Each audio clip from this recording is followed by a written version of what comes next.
Punchline, 18h-19h, Élodie Huchard sur CNews et Europe 1.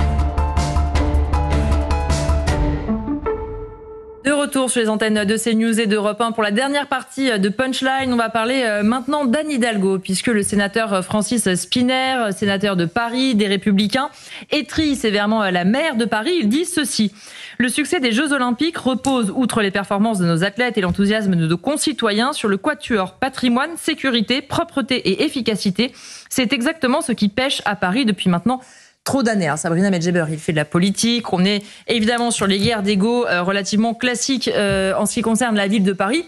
En revanche, c'est vrai qu'on peut s'interroger si Anne Hidalgo, effectivement, ses sujets de prédilection sont vraiment la préservation du patrimoine, la sécurité et la propreté.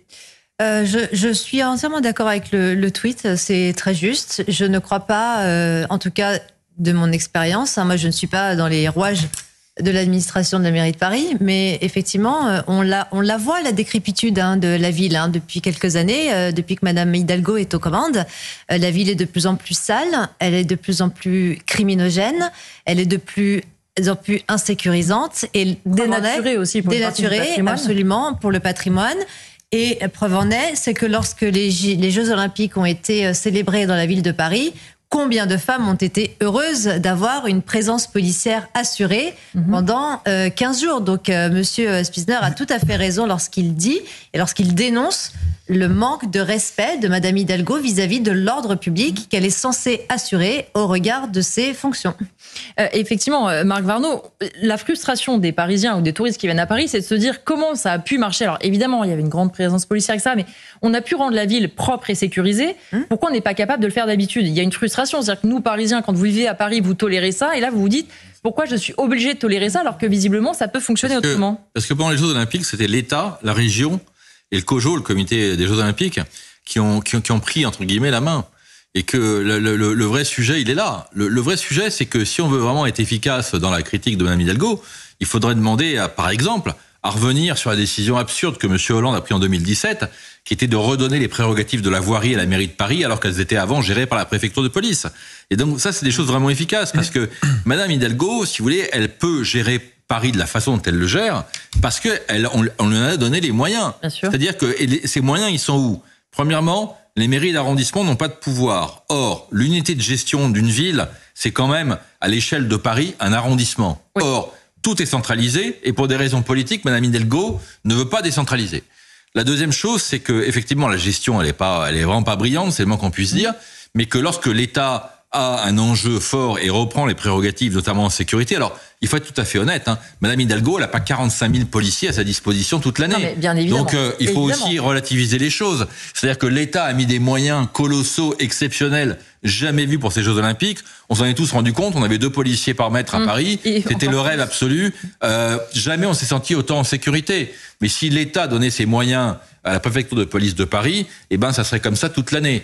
Donc Madame Hidalgo, elle gère comme elle gère, mais la critiquer, moi je suis pour la critique constructive. C'est-à-dire voilà, il faut reprendre les prérogatives de la voirie et il faut que la police municipale de Paris soit armée, ce qui n'est pas le cas aujourd'hui. Il faut des propositions concrètes. Mais tout ça, elle ne le veut pas, Anne Hidalgo. Moi, je veux bien que vous soyez constructif, mais la réalité, c'est que Anne Hidalgo ne veut pas de tout ce que vous proposez. Et en réalité, on se rend compte... Anne Hidalgo ne veut pas parce qu'elle en a la possibilité, mon cher Louis. C'est-à-dire que la difficulté, elle est là. C'est que l'armement de la police municipale, elle le peut. Non, mais elle a décidé de ne pas le faire. Oui, c'est ce que je vous oppose. Cher Marc. Oui. Donc, vous dites, oui, il faut être constructif. Non, moi, je pense que Francis Szpiner, évidemment, est un peu un brin provocateur. Mais il y a un fond de vrai dans ce qu'il dit. Mais bien sûr, globalement, ça montre que quand on veut, on peut, et que pendant les Jeux Olympiques, il y a eu une expérience de vie possible en sécurité et où tout le monde se sentait en sécurité. Et je termine simplement. J'aime énormément quand vous me coupiez, mais là, pas cette fois-ci. Voilà. Mais quand on veut, on peut. Et deuxièmement, ça montre que, et vous l'avez un peu dit, je vais vous reprendre, cher Marc, aussi surprenant que ça puisse paraître, vous avez dit que quand l'État reprend de manière exceptionnelle les compétences de la mairie, ça fonctionne également. Et donc, non mais il y a un petit message d'espoir aussi là-dedans. Non mais ça veut dire que ce qui s'est passé pour les Jeux Olympiques à Paris, ça peut se passer en fait dans beaucoup de villes en France. Simplement, il faut se donner les moyens. Il y avait 45 000 policiers et gendarmes, ce qui est inédit, c'était hors norme à Paris pour ces Jeux Olympiques. Il y a 25 000 pour les Jeux Paralympiques.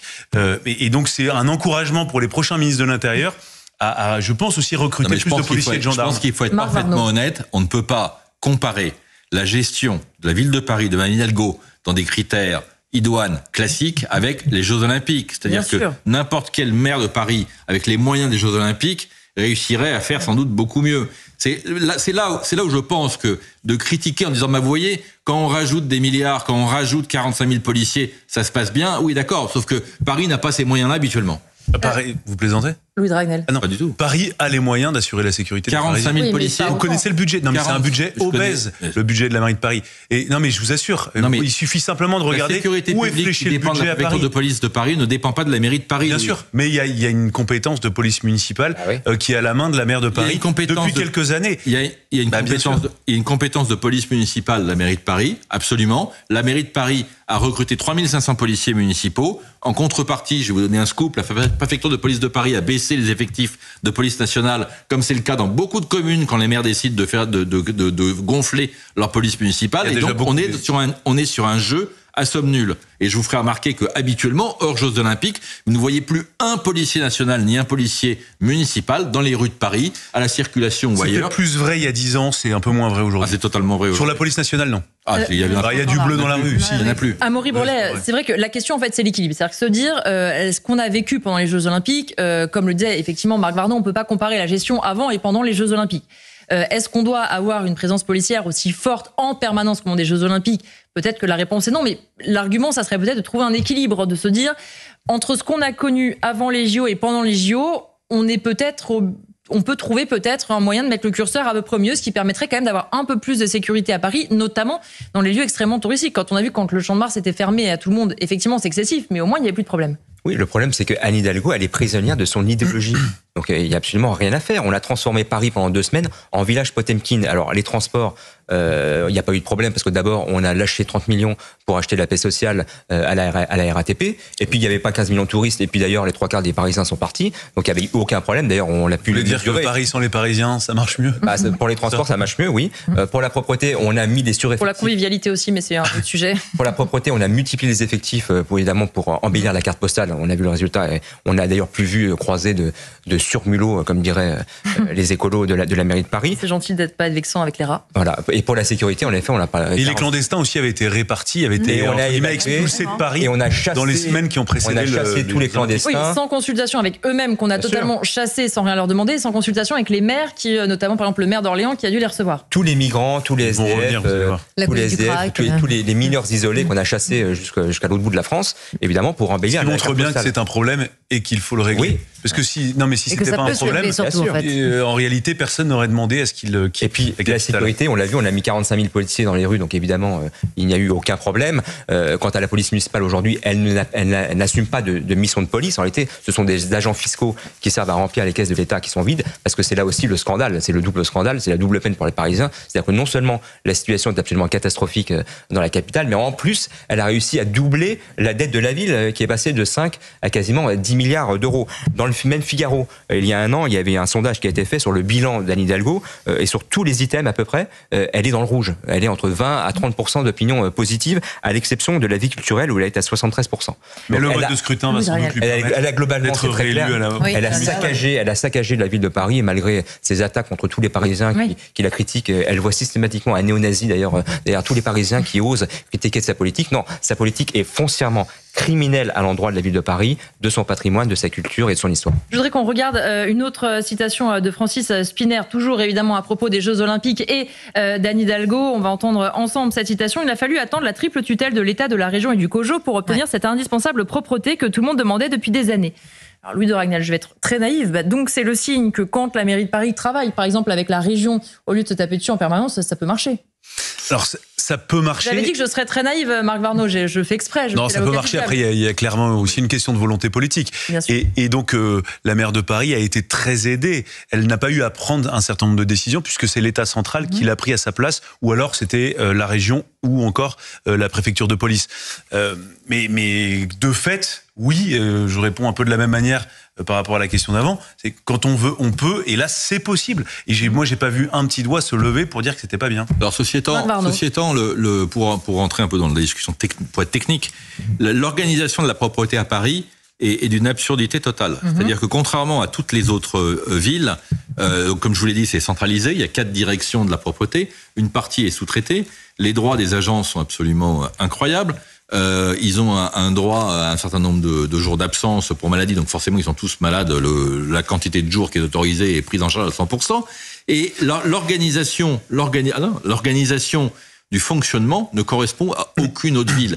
Je crois que ça ouvre une autre question, qui est celui de la... Alors, je disais tout à l'heure que les maires ont un certain nombre de prérogatives, mais pas toutes, que le préfet en a beaucoup.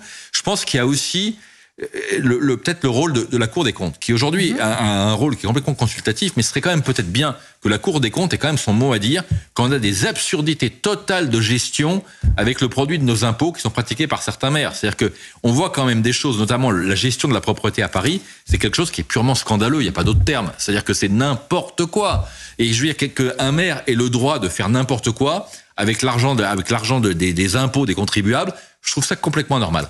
Mais Amaury Brelet, on en revient toujours au même point. C'est-à-dire qu'on peut déplorer la gestion parisienne d'Anne Hidalgo. En l'occurrence, elle est encore maire de Paris parce que elle a été réélue. Alors certes, ça n'est pas le même scrutin évidemment que dans les autres villes de France, mais malgré tout, on en revient à la même thématique que par exemple que pour Grenoble ou d'autres villes. C'est-à-dire qu'à un moment donné, il y a quand même des gens qui lui font confiance et qui sont au moins un minimum en accord avec cette politique. Bah oui, bien sûr, il y a une totale hypocrisie d'une bonne partie des Parisiens qui l'ont élu en effet. Alors il y a un mode de scrutin qui est quand même très particulier à Paris. Et moi, j'habite dans le 18e et je croise régulièrement des gens qui ont voté socialiste parce que c'est un arrondissement historiquement socialiste et qui sont absolument effarés de voir ce qu'est devenu Paris.